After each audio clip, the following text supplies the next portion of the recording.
Hello guys, welcome back to our new episode. I hope आप सब अच्छे होंगे। आज हम लोग कुछ नया सीखने वाले हैं data analysis essentials with Varun में। तो चलिए आज मैं आप लोगों को इफ स्टेटमेंट और नेस्टेड इफ के बारे में थोड़ा सा ब्रीफ में बताता हूँ। उसके लिए मैंने एक डेटा लिया है। ये डेटा स्टूडेंट का डेटा है। आप देखिए स्टूडेंट का जो रिपोर्ट कार्ड होता है ये वैसा डेटा है। इसमें हमारे पास कुछ स्टूडेंट के नाम है, हमारे पास 3 सब्जेक्ट है और हमारे पास टोटल है। अभी सारे सब्जेक्ट आउट ऑफ 100 है, तो जो भी मार्क्स है वो 100 में से है। इसके लिए जो टोटल है वो आउट ऑफ 300 हम लोग कैलकुलेट करेंगे, उसके हिसाब से हम लोग परसेंटेज भी निकालेंगे आगे।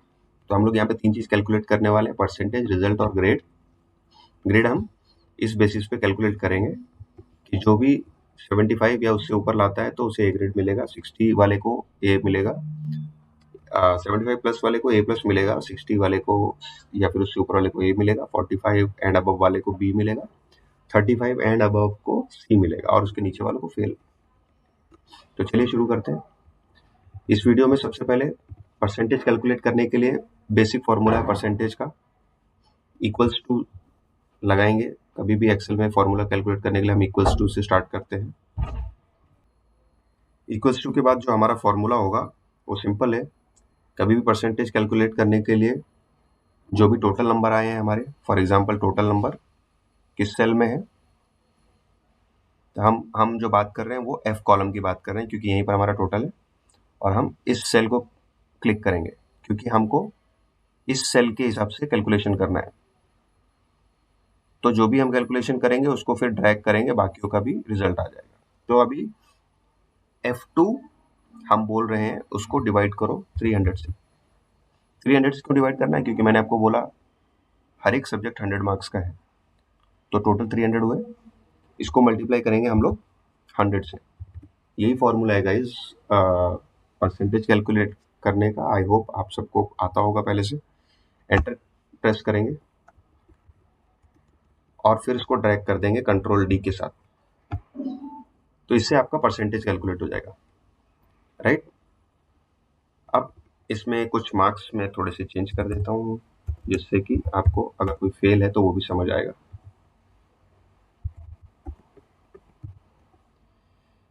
uh, 41। ऑलराइट, अभी हम रिजल्ट कैलकुलेट करेंगे। तो रिजल्ट कैलकुलेट करने के लिए हमको इफ की जरूरत पड़ेगी, तो फिर से equals to if, bracket open करेंगे।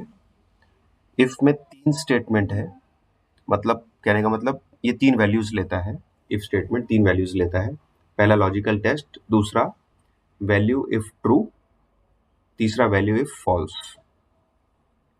तो अभी आपको पहला लॉजिकल टेस्ट करना है। तो इफ के बाद लॉजिकल टेस्ट क्या है हमारा, कि जो हमारा G2 है, G2 देख रहे हैं आप, ये सेल हाईलाइटेड है। अगर हमारा परसेंटेज, राइट, जो आया है ग्रेटर देन और इक्वल्स टू 35 है, तो हम बोल रहे हैं कॉमा लगाएंगे इसके बाद, क्योंकि ये एक स्टेटमेंट अपना, ये जो वैल्यू है ये हमने दे दिया, इसके बाद हमको कॉमा लगाना है। अभी नेक्स्ट स्टेटमेंट, नेक्स्ट स्टेटमेंट क्या पूछ रहा हूँ, वैल्यू इफ ट्रू। अगर ये ट्रू है तो क्या करना है हमको, बोलना है पास। तो अगर ग्रेटर देन 35 या फिर उससे ऊपर परसेंटेज है किसी भी स्टूडेंट का तो उसे पास होना चाहिए, अदरवाइज कॉमा लगा के उसको फेल होना चाहिए, राइट। ब्रैकेट बंद कर देंगे। समझ गया? बहुत सिंपल है। यहाँ पर हमने कंडीशन दिया है कि G2 बोले तो परसेंटेज जो है किसी भी स्टूडेंट का, अगर वो 35 या उससे ज़्यादा है तो वो पास है, अदरवाइज वो फेल है।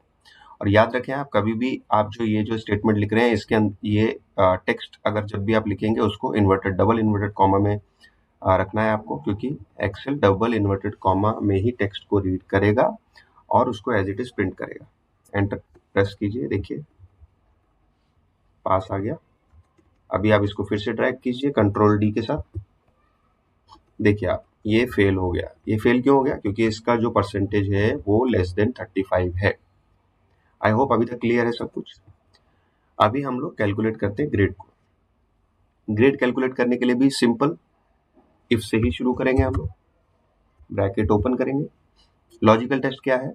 तो सबसे पहला हम लॉजिकल टेस्ट यहाँ पर ये ले रहे हैं कि अगर जो रिजल्ट है कौन सा, एच कॉलम, ये वाला जो रिजल्ट है ये H2 अगर इक्वल्स टू फेल है, हम पहले ही बोल रहे हैं कि अगर फेल है, अगर इसमें वैल्यू फेल मिल रही है तो हम क्या करेंगे, तो मतलब वैल्यू फेल मिल रही है मतलब वैल्यू ट्रू है। अगर ट्रू है तो हम बोल रहे हैं उसको फेल बताओ, फेल को फेल ही बताएंगे, कॉमा। अगर वैल्यू फॉल्स है तो क्या करना है, अगर वैल्यू मैच नहीं हुई कि अगर फेल नहीं मिला, यहाँ पे पास मिला, तो क्या करना है, तो हम फिर से इफ स्टेटमेंट लेंगे, इसको हम नेस्टेड इफ बोलते हैं। इफ के अंदर दूसरा इफ और मल्टीपल इफ, फिर से ब्रैकेट ओपन करेंगे। अब हम बोलेंगे कि हमारी कंडीशन क्या है। पहली कंडीशन, एक तो कंडीशन हमने दे दी फेल वाली। दूसरी कंडीशन, अगर वो पास है और उसका परसेंटेज अगर ग्रेटर देन इक्वल्स टू 75 है, फिर कॉमा लगाइए। वैल्यू अगर ट्रू है, हम क्या बोलना चाह रहे हैं कि अगर 75 या उससे ज्यादा है तो हम बोल रहे हैं कि वो ए प्लस है, उसका जो ग्रेड है वो ए प्लस है। उसके बाद फिर से कॉमा, वैल्यू इफ फॉल्स, अगर वो कंडीशन मैच नहीं हुई, अगर ग्रेटर देन 75 नहीं है या फिर 75 मार्क्स नहीं है, परसेंटेज नहीं है, तो क्या करेंगे, फिर से इफ स्टेटमेंट लेंगे। फिर से हम G2 को ही चेक कर रहे हैं बार बार। G2 समझ रहे हैं आप, G2 ये है, हम G2 को ही क्यों चेक कर रहे हैं, क्योंकि वो परसेंटेज वहीं पर पता चल रहा है हमें। फिर से परसेंटेज हम चेक कर रहे हैं, अगर ग्रेटर देन इक्वल्स टू 60 है तो हम बोल रहे हैं ए ग्रेड दे दो। फिर से अगर ये भी ट्रू नहीं है तो G2 को फिर से चेक करेंगे हम कि फिर से स्टूडेंट का परसेंटेज अगर ग्रेटर देन इक्वल्स टू 45 है तो आप उसको बी ग्रेड दे दो। अगर ये भी ट्रू नहीं है तो फिर से चेक करेंगे, अगर G2 स्टूडेंट का percentage greater than equals to अभी कितना 35, ग्रेटर देन या इक्वल टू 35 है तो भी हम कह रहे हैं कि उसको चलो आप सी ग्रेड दे दो। अगर इतना भी नहीं है तो फिर हम कुछ नहीं कर सकते, वो फेल है। हमने ये 4 बार ब्रैकेट बंद किया, आप ब्रैकेट नहीं भी बंद करेंगे तो एक्सेल इंटेलिजेंट है, वो ब्रैकेट खुद ब खुद बंद कर देता है। आपको एरर मैसेज जरूर देगा वो एक बार, लेकिन आप एंटर करके दोबारा एंटर करेंगे तो आपका आंसर आ जाएगा। हमने जितने भी ब्रैकेट्स यहाँ ओपन किए, हमको उतनी बार ब्रैकेट क्लोज करना पड़ता है। ब्रैकेट क्लोज करने के बाद एंटर प्रेस कीजिए।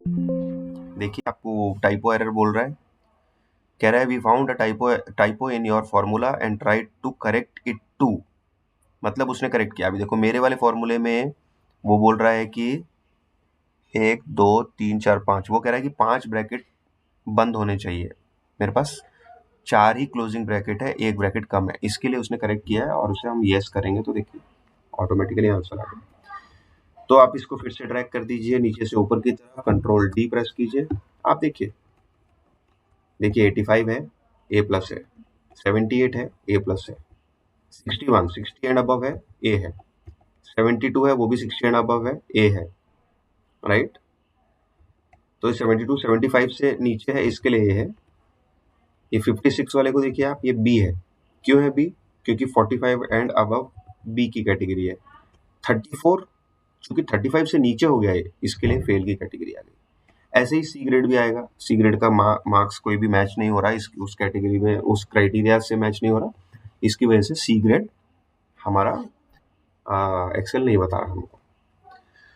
तो आई होप गाइज आपने आज इफ और नेस्टेड इफ डिटेल में समझा होगा, आप लोगों को क्लियर होगा। आप लोगों को फिर भी कुछ डाउट है तो आप मुझे कमेंट कीजिए।